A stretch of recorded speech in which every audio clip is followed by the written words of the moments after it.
There are no more names. I give the floor to the representative of the Russian Federation. I would like to just say a couple of words addressed to our Ukrainian colleagues. First of all, once again, just as a U.S. representative, you said, hinting at Russia, you spoke about the Malaysian flight second time, just as during your previous statement. Could you please tell us, Ukraine, why haven't you published the recordings of the discussions between air traffic controllers? Or have you at least tell us if you've provided them to the Dutch authorities? Can you tell us, please? And secondly, a more substantial comment. I understand that perhaps in Washington or in Brussels, maybe they couldn't know about this because for them it doesn't really matter whether it's Ukraine or some country in Latin America or Africa or whatever. But I'm trying to understand.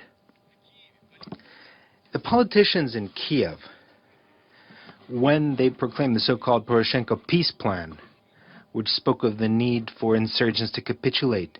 Didn't you understand what kind of consequences this could lead to? I don't understand this. I mean, we know our region. We know how close our ties are.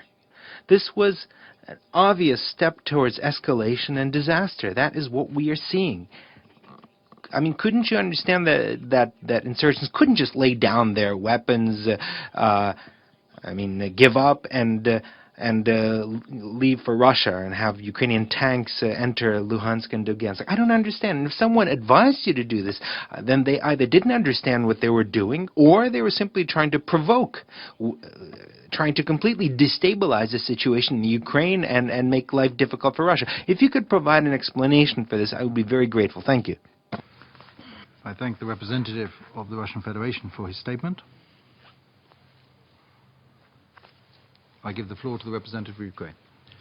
Thank you, Mr. President. And thank you for your question.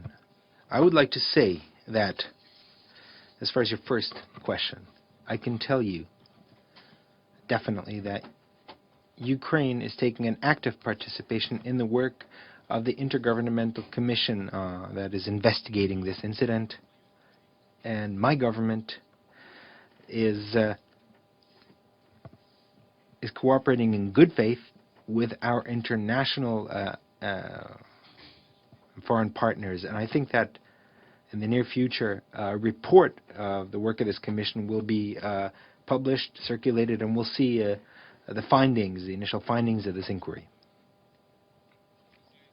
Now, as for your second question, I would like to say the following. Our president said clearly, including at the meeting with your president in Minsk, he spoke of our readiness for further dialogue in resolving the situation in the east of the Ukraine. It was clearly stated that we are ready to engage in negotiations on the whole range of issues.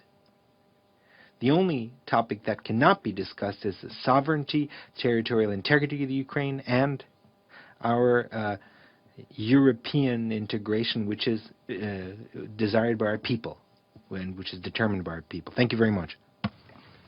I thank the representative of Ukraine for his further statement. There are no more names inscribed on the list of speakers. The Security Council has thus